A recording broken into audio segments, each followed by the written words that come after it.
V prejšnji oddaji smo vas vprašali, kateri Škodin model je bil najdražji izdelan v eni in edini verziji.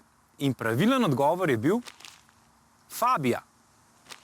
Verjetno, saj najdemo med Škodami veliko znanih in prestižnih, pa tudi redkih primerov iz višjega cenovnega razreda, ampak spraševali smo po samo enem izdelanem primerku in to je bila Fabia, ki je bila dobra za pojest. Gre za reklamni projekt ob lansiranju druge generacije Škode Fabie, ki je na trg zapeljala leta 2007.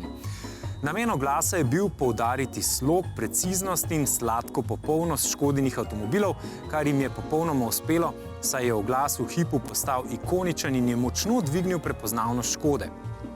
Fabia torta je izdelana v merilu 1:1 in to z izjemnim posluhom za detajle, tudi pri izdelavi motorja in notranjosti. Karoserijo so izdelali iz testa in maslene kreme, pnevmatike iz čokolade in sladkorne mase, zadnje zavorne luči iz rdečega želeja, motor in stranska ogledala iz marcipana. Logo, ki je bil zadnji del torte, pa je bil narejen iz sladkorne mase in barvil.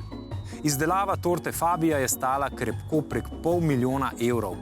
Ali so Fabio na koncu pojedli, pa tudi recept za Fabiino torto in seveda še več pa najdete na spletni strani rtvslo.si poševnica avtomobilnost.